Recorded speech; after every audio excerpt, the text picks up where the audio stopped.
Bonjour à tous et à toutes, j'espère que vous allez bien, ce beau dimanche ensoleillé en tout cas pour ici. Aujourd'hui j'ai décidé de vous présenter le tout premier jeu que j'ai acheté. Le Ocho Zen Taro.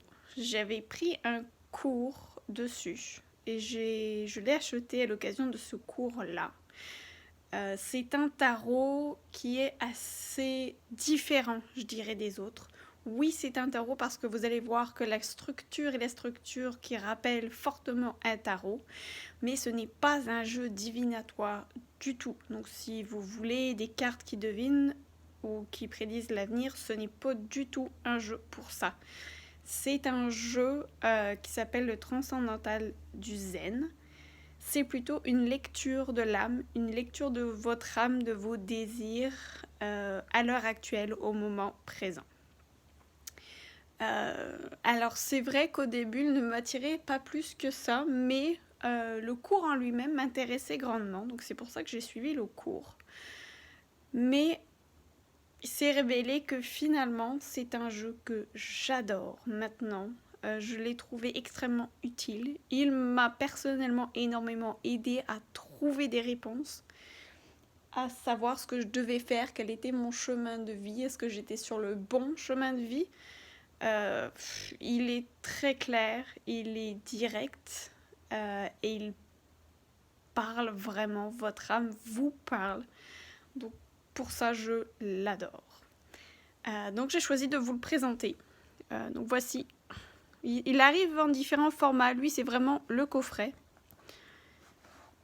qui s'ouvre comme ceci. J'adore les couleurs, il est super coloré. Alors pour ceux qui ne connaissent pas, il est inspiré du guide du maître spirituel Osho, qui est un hindou qui est décédé maintenant, je crois, depuis quelques années déjà. Mais qui a de très belles citations que vous pouvez trouver un peu partout sur internet. Il est vraiment... J'aime beaucoup sa philosophie. Et voilà, donc, vous voyez, j'ai pris mes petites notes. Donc vous avez vraiment un cahier qui explique vraiment... Bah tiens, parlons d'autre chose, je pense qu'il voulait qu'on voit son visage. Le voici, ça c'est autre chose. Il a une carte dédiée pour lui d'ailleurs, qui s'appelle le maître. Et oui, 22, normalement, il n'y a pas cette carte-ci dans le vrai tarot, mais lui était vraiment un ajout en mémoire, spécialement dédié pour Monsieur Ocho. Voilà. Donc le guide est super bien fait, honnêtement. J'aime vraiment beaucoup. Et puis vous voyez à la fin, vous avez vraiment toutes des idées de tirage ici, vous pouvez faire, qui sont vraiment sympas. Donc voilà. Donc voici les cartes. Au niveau qualité, je trouve la qualité vraiment exceptionnelle au niveau des cartes. Est-ce que je suis... Ouais, ça va être là. Donc ça c'est le dos des cartes. Elles glissent merveilleusement bien. Elles sont mates. Et elles sont pas trop grandes non plus. Elles sont très faciles à maintenir. Donc, comme je vous disais, c'est vraiment une structure de tarot dans le sens où, comme vous voyez ici, vous avez des arcanes majeurs. Et puis, on va avoir par la suite... que j'y aille. Ok, donc vous avez ici des petits losanges ici avec des couleurs qui vont être différentes et des numéros. Donc ces petits diamants ici violets, c'est pour les arcanes majeures. Les rouges comme ceux-ci sont pour l'action, donc ça fait référence au bâton d'un jeu de tarot classique. Et voilà, ici ce sont les bleus, donc ce sont les émotions, référence aux coupes dans un tarot classique. Ici, ce sont schizophrénie. Puis c'est drôle, celle-ci, je l'ai vraiment énormément tirée lors de mes tirages de pratique pendant le cours. Donc c'est très drôle que je la retrouve là. Donc là, c'est en gris comme ceci, c'est la série de ce qu'ils appellent les nuages. Donc c'est le mental et ça va faire référence aux épées. Et voici enfin les arcs-en-ciel. Donc ça a référence à la série des deniers au niveau du tarot classique. Voilà, et on retrouve le 1, 2, 3, 4, 5 jusqu'à 10. Et ensuite, vous voyez ici, il y a des petits insigles à la place de tout ce qui est valet, cavalier, reine et roi. Donc il y a des insignes à la place. Donc voilà. Donc, on va y aller une par une. On retrouve le mât, le fou. Donc là, vraiment, on voit je trouve les images honnêtement vraiment très belles, très parlantes.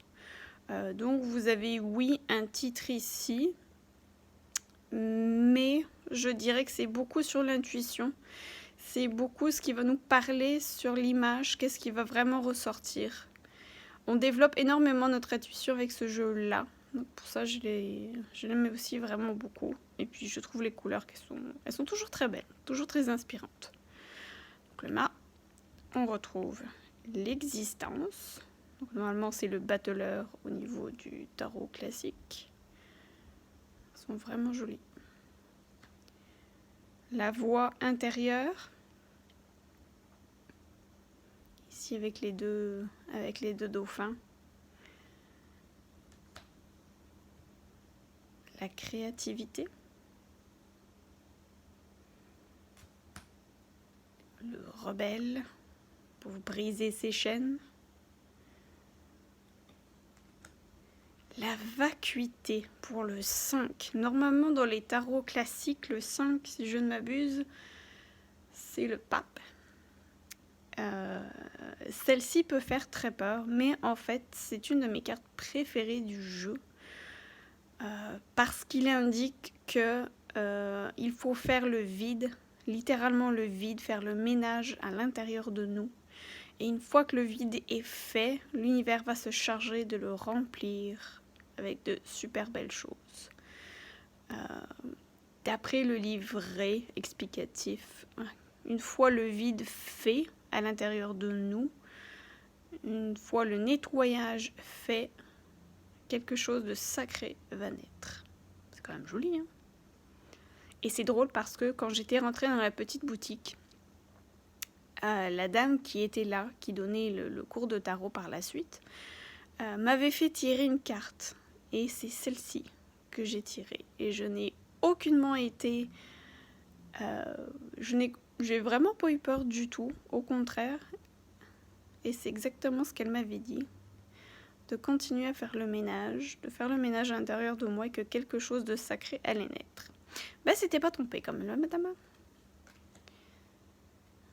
Les amoureux. La conscience. Le courage. Petite fleur qui naît dans les pierres. La solitude. Donc on voit clairement la référence à l'ermite. Le changement. On voit clairement la référence à la roue également ici. Donc il y a quand même des cartes qui ont une grosse référence quand même au tarot classique. La percée. La nouvelle vision. La transformation. C'est la carte sans nom, ça, du tirage classique. On retrouve la couleur noire. Donc pour qu'il y ait une transformation qui se passe, faire le ménage à l'intérieur de nous. L'intégration.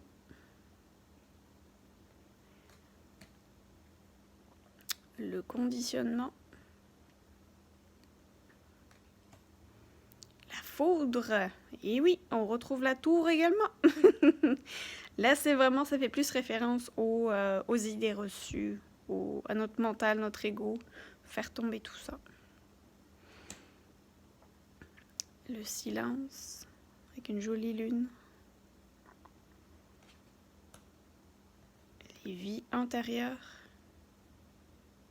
Vous voyez, je trouve vraiment les images extrêmement parlantes.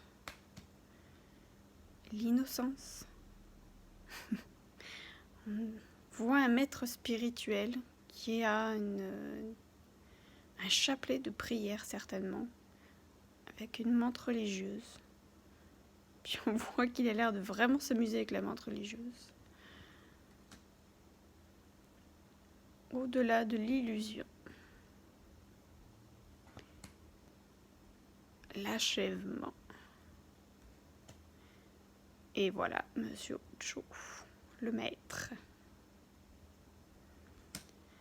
Voilà, donc ça c'était les arcanes majeures. On se lance dans les bâtons, ou l'action, tout ce qui est rouge. Le feu, l'action. Là c'est la source, donc c'est l'autre nom, je dirais peut-être pour l'univers. Faire confiance à la source. Les possibilités. S'élever pour voir toutes les possibilités, pour mieux voir d'en haut. L'expérience de l'existence. Est vraiment belle cette carte-ci. Donc là, il s'agit vraiment de profiter de l'existence.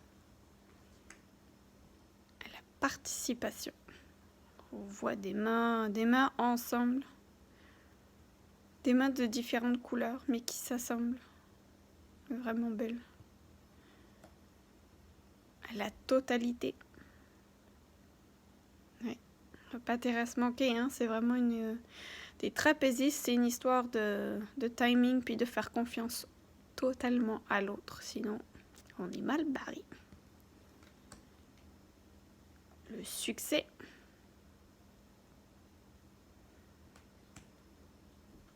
Le stress. Celle-ci, je l'aime vraiment beaucoup, elle me fait beaucoup rire. Parce qu'on voit ce pauvre clown qui est en train de faire 36 000 choses à la fois. Il est sur un ballon à l'équilibre. Il est en train de jongler avec des espèces de bougies. Il joue de la trompette. D'ailleurs, il a l'air tout rouge, essoufflé. Il a l'air un peu fatigué. Puis en dessous, on a le petit singe qui s'apprête malicieusement à lui péter sa petite balloune.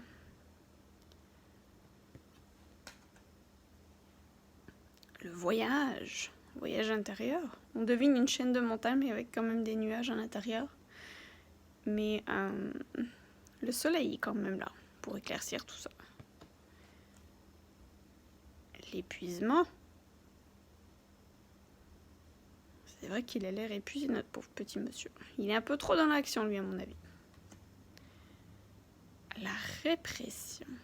Elle peut faire très très peur. On voit ce pauvre monsieur qui a une espèce de bloc de ciment, je ne sais trop quoi, avec d'énormes cordes qui l'entravent. Donc ça, c'est vraiment... Qu'est-ce qui le retient comme ça? Qu'est-ce qui lui pèse si lourd que ça? Et on voit que c'est en train de casser. Ça va exploser. Peut-être relâcher tranquillement ses peurs, ses blocages, ses frustrations. Parce que sinon, ça risque de péter et de faire très très mal.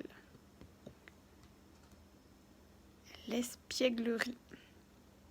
Donc, vous voyez les triangles vers la droite. Donc ça, c'est vraiment de l'action extérieure. Donc l'espièglerie, là, on voit vraiment clairement un monsieur, une madame. Oui, ça a l'air plus d'être un monsieur. Mais qui s'amuse. Qui profite à fond de la vie, lui. Insouciant, complètement. Intensité. Donc on voit ici, le triangle est dans l'autre sens. Donc oui, ça c'est une carte d'action, mais intérieure. Quelle est l'action à prendre à l'intérieur? L'intensité, ça nous dit de nous focaliser sur quelque chose à l'intérieur de soi. Le partage, ça c'est la reine. Et là, le roi, le créateur, avec une magnifique lumière. D'ailleurs, pour moi, il fait référence à la source, hein, l'as de l'action. On passe aux émotions, donc aux coupes. Suivre le courant.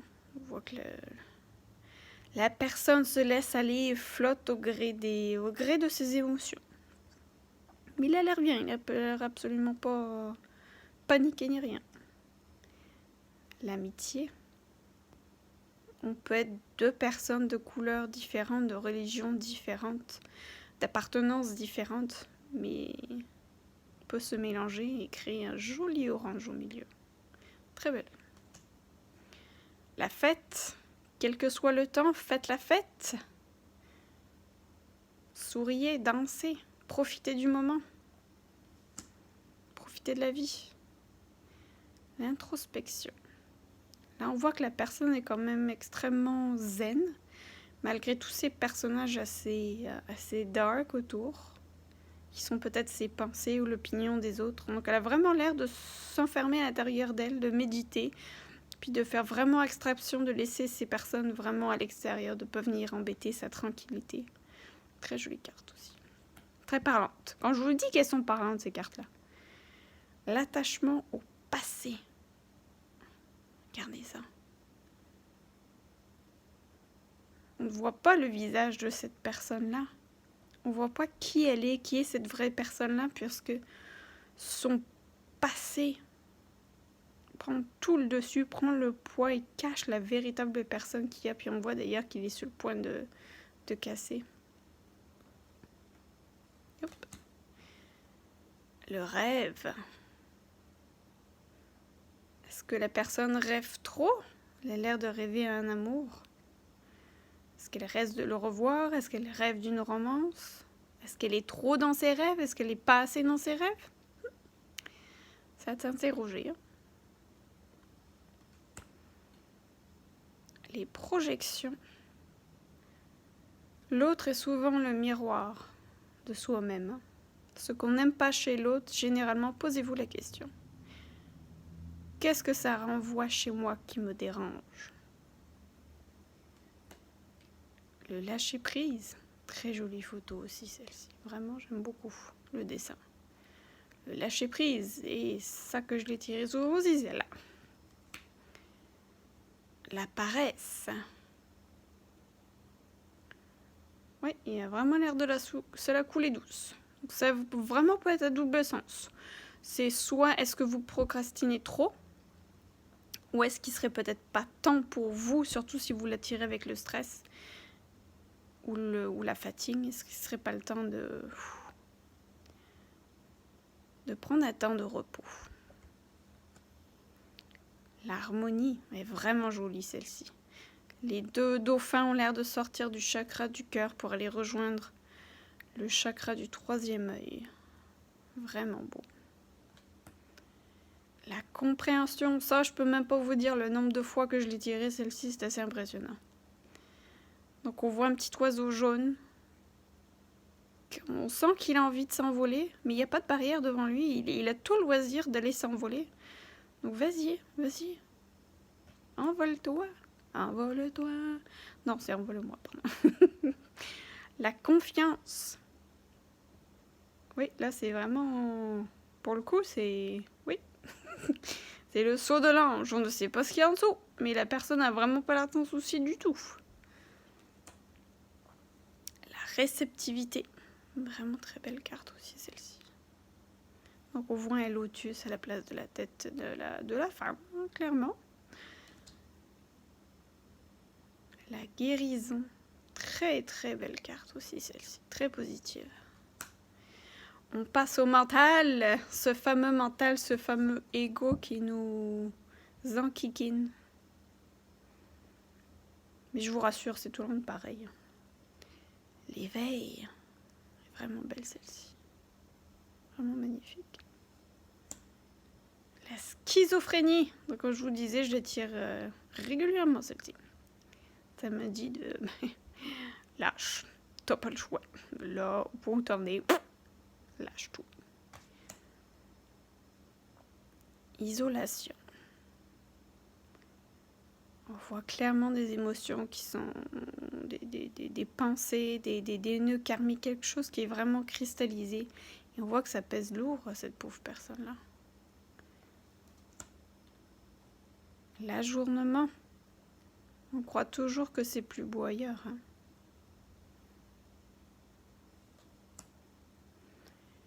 La comparaison.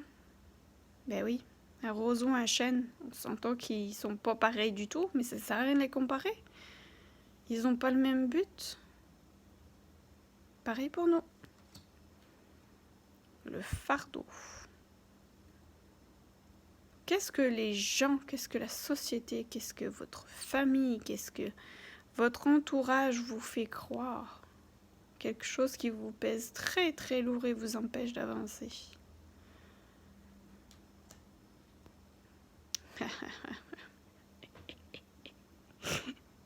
On est-tu dedans, vous pensez, la politique ou quoi? Ah ouais, un serpent. Et c'est drôle, en plus, j'ai rêvé de serpent la nuit dernière. Très drôle. Tomber les masques. Derrière ce masque de sourire, il se cache qui? Laissez tomber le masque. Révélez-vous.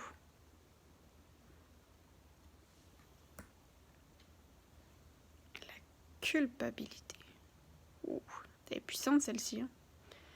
C'est dommage parce qu'on voit vraiment du gris ici et du noir, mais on devine ici un pommier, ou je sais pas ce que c'est, mais des jolies petites fleurs, quelque chose de très beau au-dessus.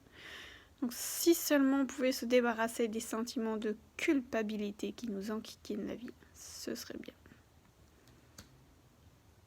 La douleur. Ouf. Quelle est cette douleur que vous avez? Laissez-la faire, laissez-la partir. Je sais que c'est facile à dire. La renaissance. Très jolie carte aussi, celle-ci. On voit un chameau, c'est une... Chameau? Oui, si c'est un chameau. Un dromadaire? Non, c'est un dromadaire. Avec un lion qui en ressort. Et une personne qui joue de la flûte. Qui s'élève. Qui est de plus en plus léger.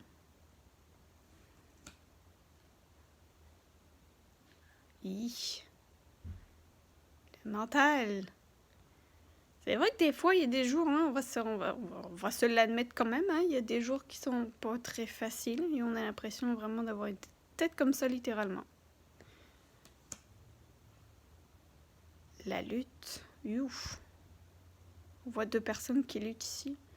Puis ici, on devine des espèces de colonnes. Je sais pas si c'est des bâtiments.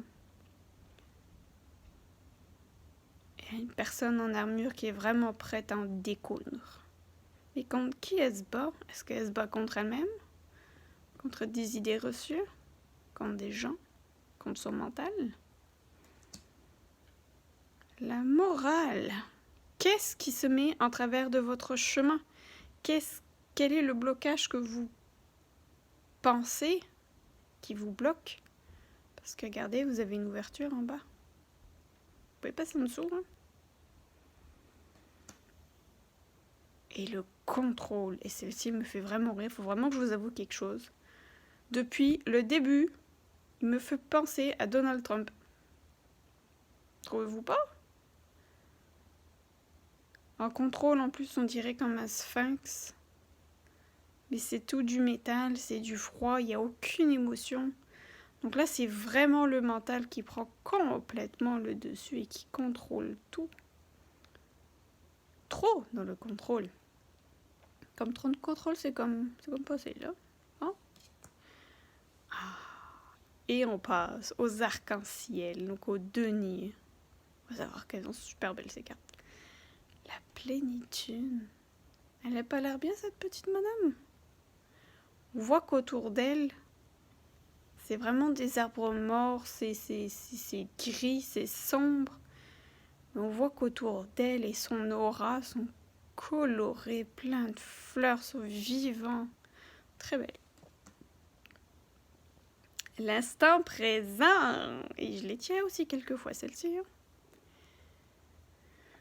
On voit la personne en équilibre sur des roches qui ont l'air quand même assez instables, mais la personne a l'air de vraiment apprécier en tout cas. Le guide. Vous pouvez peut-être faire office de guide vous-même ou alors demander à vos guides. L'avarice. Là, c'est peut-être, je pense, une des plus dark de ces arcs-en-ciel-là. L'avarice. On voit que cette petite madame, elle a tout un trésor en elle. Mais on voit aussi qu'elle s'est comme bâti un mur tout autour d'elle. C'est dommage. Pourquoi elle garde autant ses trésors? Qu'est-ce qui lui a fait aussi mal? Faut qu'elle déconstruise son mur, qu'elle s'est forgé, qu'elle qu'elle partage ses trésors, ses dons, ses talents avec tout le monde. L'exclut.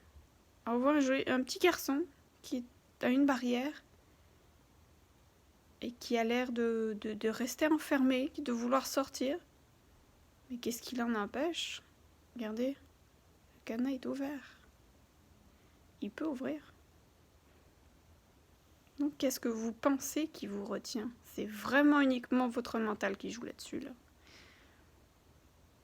Vous seul pouvez l'ouvrir.